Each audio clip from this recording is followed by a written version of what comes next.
everybody. This is Dwayne again for the second half of lesson 24. Yes. So anyway, I hope you made it for the last lesson last week, so to speak. And so you're here back for the second half of this lesson. And so we're going to start out here with Principle 8 and Step 12 because we're on the last principle and we're on the last step of the year, which means there's previous steps and principles that you really need to kind of at least get worked out for the most part, before you probably move on to this step. But you can start on this step even before that, but it's always better to kind of work your way through the program and start from the beginning in January and all the way to the end, and repeat, wash, rinse, repeat, as they say. But basically, what we're talking about is a continuation of last week. Is you've been through hell, you've experienced a lot of hardships, you've fallen into some traps that no one told you, your parents didn't tell you were out there, or just you knew there was potential problems there, and you fell into the trap anyway. Okay, so you've got all this experience, and so you don't want someone else to fall into the trap. You want to give back, okay? You want to give back. So Principle 8 says, yield myself to God to be used to bring this good news to others, both by my example and by my words. Matthew 5:10 says, happy are those who are persecuted because they do what God requires. In Step 12, the last step, says, having had a spiritual experience as a result of these steps, we try to carry this message to others and to practice these principles in all of our affairs. So you've had a spiritual experience. So the program has helped you. God has helped you. Jesus Christ has helped you. There's a lot of pitfalls out there in the world. You know it because you've fallen into some of them, okay? You don't want that for your children. You don't want that for your friends. Maybe you have some friends from your past life that are still in these situations that are harming them and harming others, and you would like to try to humbly help them get out of that situation, despite them saying you were a jerk because you quit being their friend, so to speak, and started going to church or whatever you started doing. You're not doing the drugs with them anymore. You're not going to the casinos with them anymore. You're not going to party with them anymore and get drunk all the time and not be able to show up to work the next door with them anymore. And so they don't really appreciate that because but when you reach out to them and you continually reach out with them, if you cared about them, and look, they're not going to a lot of times go willingly. Because when you're in the midst of sin and addiction and so forth, you're going to buck like a wild horse, so to speak, if someone approaches you about it. So you have to have a certain amount of patience and gentleness, and it just depends on how much you really think you care about someone. It's how far you go, when they insult you and so forth, and that may not be the case. That would be in some of the harder cases, so to speak. But so anyway, Galatians 6:1 says, brothers and sisters, if someone's caught in sin, you who live by the Spirit should restore that person gently, but watch yourselves, or you also may be tempted. Look, let's put it like this. If you've only been off alcohol for a year and you got a buddy that's at the bar and he's probably going to drive home drunk, and you're worried about him, and, it may not be the best idea for you to go in the bar where he's at, because you might just take a drink if you stay there long enough, okay? Especially if he tells you to get out of his face, because you think you're better than him or whatever, which is not the case. You just improved your life and you care about him and you want to help him too. So anyway, we're going to go through this acrostic tonight. An acrostic basically is taking the first letter out of each word and having a little lesson about it. So yes is the word, Y-E-S. And so the Y stands for yield myself to God. The E stands for example, it's what is important. And the S stands for serve others as Christ did. So the first one is yield. Yield yourself to God. So basically you have all these talents, you have all these gifts, you have all this knowledge in your head, and you've been to the swamp. You know what it's like. There was gators, and there was water moccasins, and there was this stinchy water smell that was terrible, and quicksand and all these different things in the swamp. And because you were in the swamp and you were used to it, you really didn't know how bad it was until you took the high road and you got into a better place. And then you look back and you said, man, I'm lucky to be alive, for all the things I've done and that place I used to be in. There's going to come a time where you're older and there's some younger people that don't have good influences in their life, and you might want to get to the point of your life where you start to give, and you begin to give back, and you begin to help. And I mean, they've got to have an example. I mean, you know the examples they got around them, right? I mean, you know what the kind of examples are. You know all the pitfalls. There's more pitfalls out there now for kids and young adults to fall into than probably any time in the last couple of 100 years at least. So there's a lot of pitfalls there, and the Bible says, you come up to a time where they call the good bad, and the bad they call good, and so forth. It's getting to that time where you see these destructive things that are not only accepted but even encouraged, which is even more dangerous, the encouragement for those things. And then you see the good, you see good people just getting cussed out, and by people who, really need a big wake-up call, and they're going to get it. They're going to get it naturally, because the things they're doing is destructive to them and those around them. So the wake-up hopefully is going to come for them before it's too late, before they step off into that quicksand and drown, so to speak. So Galatians 6:1 says, if a Christian is overcome by some sin, humbly help him get back on the right path, remembering that the next time it might be you or one of you who's in the wrong. Share each other's troubles and problems, and so obey the Lord's command. So it says a Christian who is overcome by some sin. What does that word overcome mean? It means he's being run over by it. It means he or she can't get out of it. It means he's got some primordial urge that's pushing him, and it's some habit or something ingrained in his mind or her mind, and he just can't shake it loose on his own. And he's in the swamp, and he doesn't even realize he's in the swamp, because that's all he's surrounded with right now, and he doesn't know anything different. And so, you see a person drowning, do you reach out their hand and try to save them, or do you just let them drown? It's an ethical question, that you must face and ask yourself at some point. If you don't reach out and save them, are you partially responsible, for their death, so to speak? And then sometimes you try your best and they still drown. That's not your fault, okay? But if you don't try, then you'll never know. You'll never know. All right. The E in yes stands for example, okay? The E stands for example. And, even though we say, that, words are important, and to tell people and to humbly try to help someone, with your words. And then there's also the example, I mean, you're probably not going to help them get off of alcohol if you're the one taking them to the bar, so to speak. And so I'm going to tell you a story about this guy that was in my group whose life changed. The Celebrate Recovery changed his life, okay? And it's I'm not going to mention what he did for a living and or any of the details that would call him out, but I'm just going to say he had it bad. He had a kid.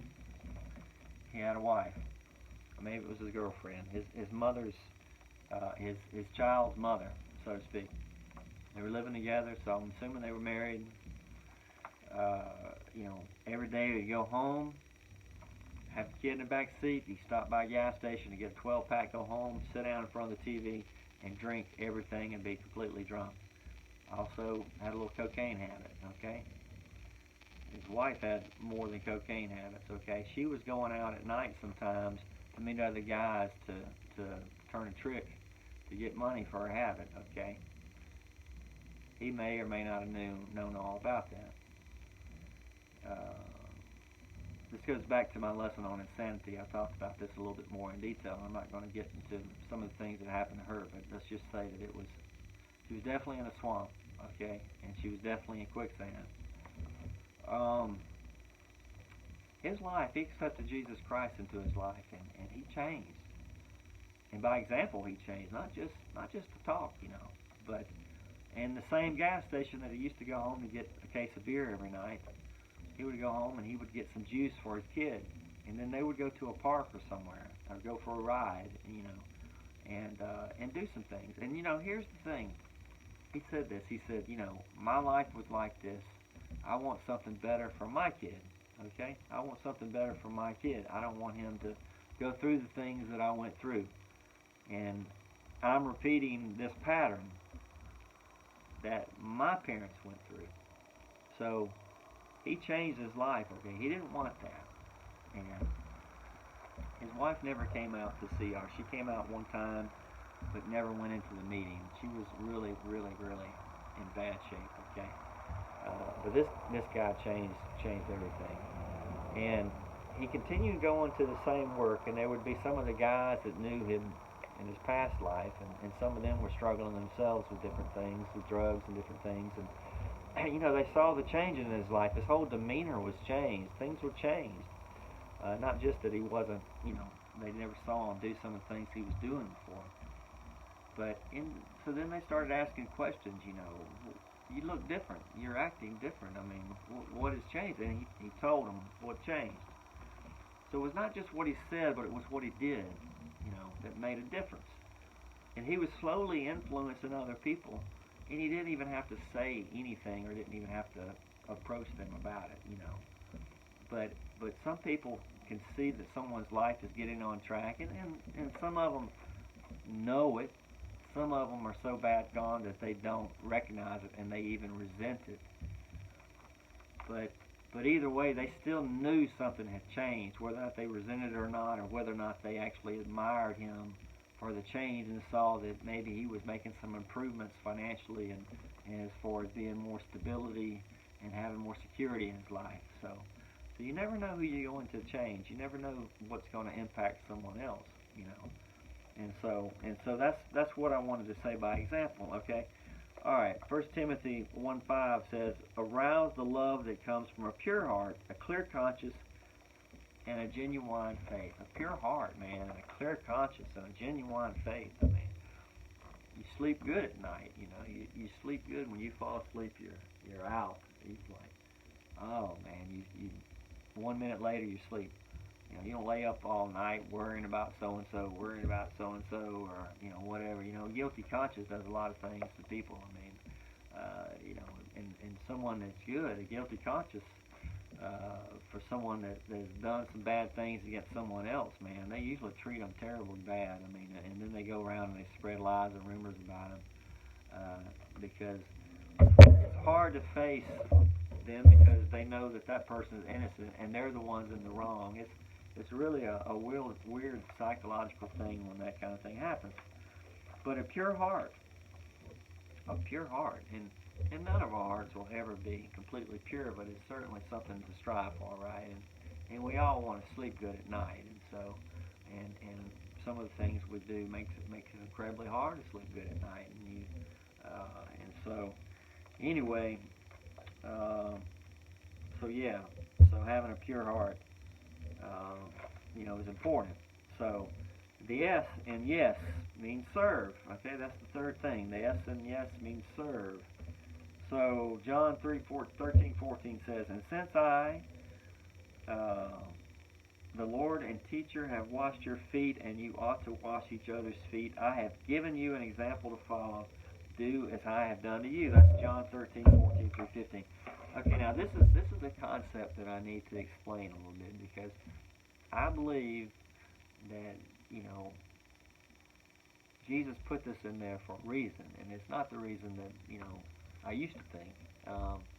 Because let's face it, he lived in a time when people washed each other's feet, and it was kind of a custom. But we're talking about people that walked around in sandals or barefooted all the time. So you do this for 2 or 3 days at a time, and your feet are pretty much toast. I mean, they're dirty, soiled, and so probably one of the most humble things you can do. Remember what the verse said, or what this lesson said is humbly go to someone, okay? Humbly.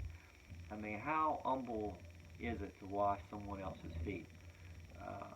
There was a church right down the road that my grandfather built, and had a spring out back where they used to baptize people. It was what they call a primitive Baptist church, and they used to have a foot washing ceremony once every month or once a quarter or once a year. I don't really know, but it was at certain intervals.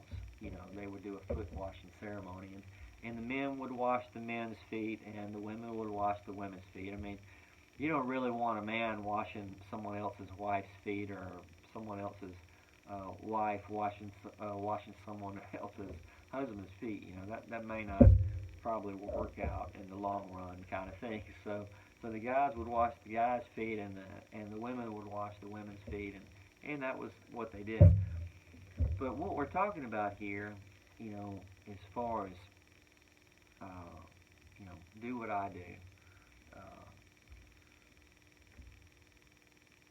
You see someone in the depths of sin, it's like dirty feet, okay? It's like, and it's been that way for a while, and they didn't wash them themselves, and you want to help them, and so, depending on the situation, you have to pray about it and you think about it, and how you can help them out in a way where help them learn how to clean their feet, so to speak. So you've got dirty feet, and they get washed, and you're clean again. Okay. So it's kind of like showing somebody that's in the swamp how to get to the higher land, so to speak, or how to get to the plateau, or how to get to the mountaintop where the sun is shining, so to speak. And so that's what my point is. I think there's probably a good lesson with that. Why Jesus chose the foot washing. I think it's more than just the foot washing, to be honest with you. Again, I wrote so small here, I'm having trouble reading. I'm at that age now. I've hit 50, so anyway, you have been through some dangerous places in your life. You've been through some dangerous places. You have experienced some things that a lot of people have never experienced. You have experienced some things that people are going through right now, today. They're going right through what you've been in, and they're unsuspecting of the dangers that are lurking there in the shadows. They're in the swamp, and they don't know that there's something there that can take them out of here yet, okay? And the longer they stay in the swamp, it increases the risk that bad is going to happen to them, where there may not be a return. You've got the tools, you've got the methods, and you've got the experience, and you can tell them some of your experiences. You can be an accountability partner, you can be a sponsor, you can be a mentor. You got a little age on you, you've been through all the steps, you know what it's like. You see someone else suffering through things you used to suffer through, go help them. If you see someone drowning, and they've got their hand up, and you just walk by and let them drown, part of that's on you. I mean, I'm not trying to guilt you here, because I know you might, if you're still struggling yourself, you don't have the energy to help someone else, because it's a difficult process, especially if they're hard-headed and they're going to talk back to you and so forth, So if you don't have the strength to do that, then I understand. But you can still get in church. If you have children, you can get your children in church, because you know what's out there. You know the things that are going to be trying to take them down a bad path. You've been there. Get your kids in church. Get them into a church that's got a good youth program. Maybe a mission trip once every year or two, where they can see how blessed they really are, and so forth, and how they can give of themselves, and that they can understand it's not all about us. It's not all about us, okay? Sometimes it's about helping others. And so, So here's another thing here. The accountability partner, you can be the sponsor. You can, even if it's just becoming a greeter at church, as far as giving back, man.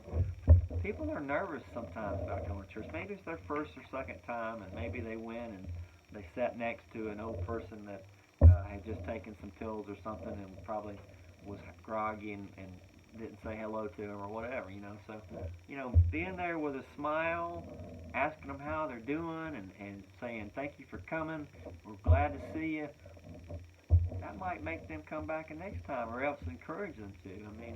Because they're nervous. Some people are nervous about going anywhere to be around people because they're around a bunch of strangers. Don't be the stranger. Just, say hello. Now, maybe that's not your thing. Maybe, you want to be in a different area. And there's lots of different things you can look around. Go help cook. Go help, go to, some of the cookouts and different things the church has. If you've got experience doing something, even if it's just putting out plates or picking up garbage or whatever it is, there's plenty of things to do that'll make you fit right in and be a part of the family. And it is a family. That's exactly what it is. And particularly if you haven't had much of a family, then your church family, you're going to find out, is going to be a wonderful, wonderful thing for you. And it's going to be beautiful for your kids. And there's more things out there to get into, more kinds of trouble to get into than there's ever been. So getting your kids into church every chance you can is so crucially important, okay? And I'm encouraging you to do that, not just for you to go, but if you have a family, to take them as well. Now,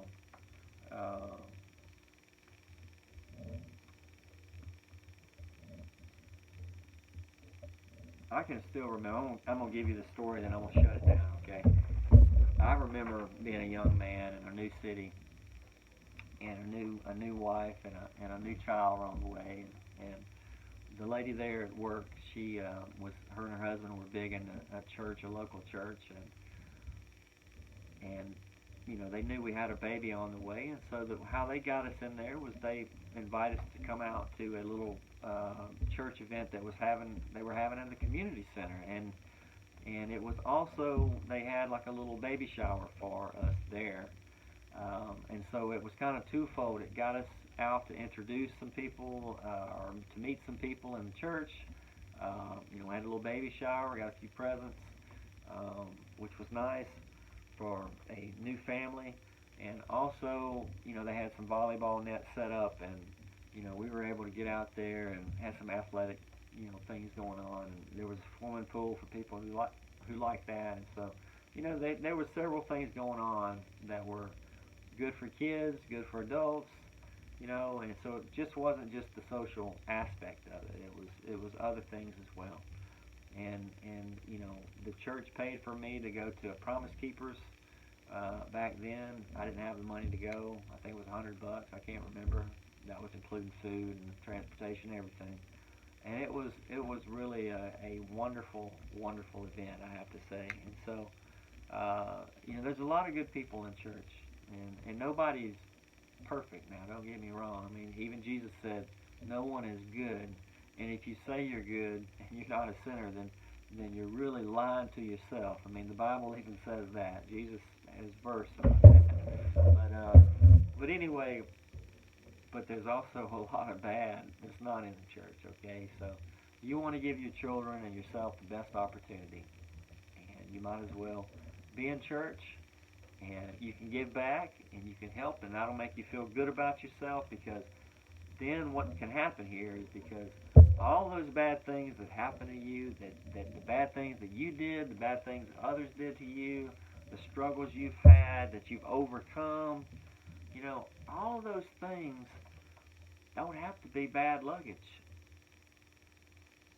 You can use those things for good, for a positive effect with others. And then you see, when you reach down there and that person is drowning, and you reach down there and you grab them by the hand and you pull them out of that water, and then they're back on solid